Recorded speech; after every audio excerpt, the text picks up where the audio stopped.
कि संत मिलन को जाइए, अरे तज माया अभिमान, ज्यों ज्यों पग आगे बढ़े कोटि यज्ञ समान।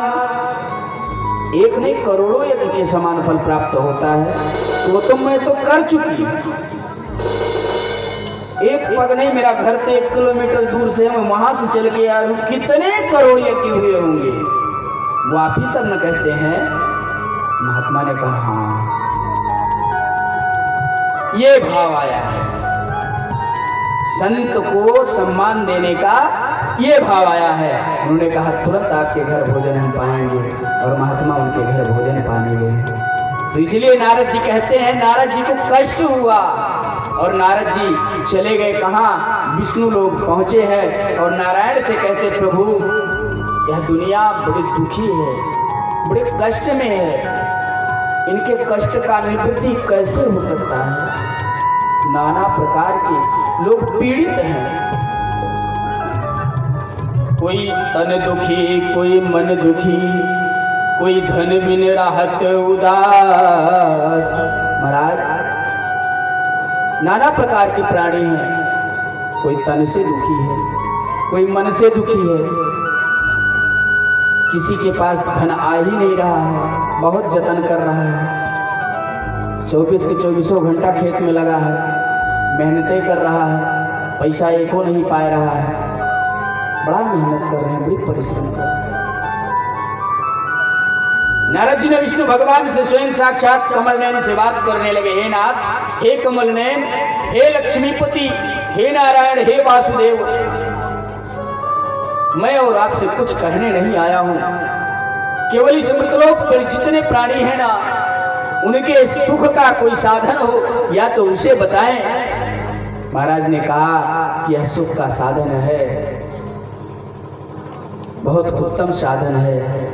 अगर श्रीमद् भागवत कथा सप्ताह ज्ञान यज्ञ हो तब महाराज सप्ताह ज्ञान की कहाँ होनी चाहिए, कब करनी चाहिए, किसे करनी चाहिए और इसका फल क्या होता है। भगवान ने कहा प्रभु नारद थोड़ा धीरे धीरे प्रश्न करो ना, मैं आपके हर प्रश्नों का उत्तर दूंगा। कहा महाराज मन इतना आतुर हो रहा है, इन प्राणियों के दुख को देख करके मुझसे सहा नहीं जा रहा है, इसलिए मैंने यह प्रश्न एक साथ ही कर दिया, क्षमा चाहता हूँ। महाराज मैं चाहता हूँ मेरे सारे प्रश्नों का उत्तर आप ही दे सकते हैं, और किसी में सामर्थ्य नहीं है। कहा महाराज इसका उपाय, इसका विचार कैसे किया जाएगा। सरकार इसका उपाय एक ही है कि महाराज आप ये मेरा सुदर्शन चक्र है ना, ये चक्र जहां जाएगा और जहां जाकर के रुक जाएगा वहीं आप स्थान बना लीजिएगा, वेदिका का निर्माण कीजिएगा, कथा श्रवण कीजिएगा। महाराज भगवान की कथा चलती है, चक्र निकला और जाकर के नैमिषारण्य तीर्थ में पहुंचा, जो आज चक्र तीर्थ कहा जाता है। गए होंगे ना, नैमिषारण्य गए हैं, अभी नहीं गए हैं। जो गए होंगे उनको पता होगा, जो चक्र तीर्थ है, स्थल है, वह चक्र तीर्थ ही कहा जाता है। उस चक्र तीर्थ पे नारद जी महाराज पहुंचे हैं, वहां सत्संग कथा करने के लिए। महाराज मानस में भी वर्णन आया है नैमिषारण्य तीर्थ का कि तीरथ बर नैमिष विख्याता, तीरथ बर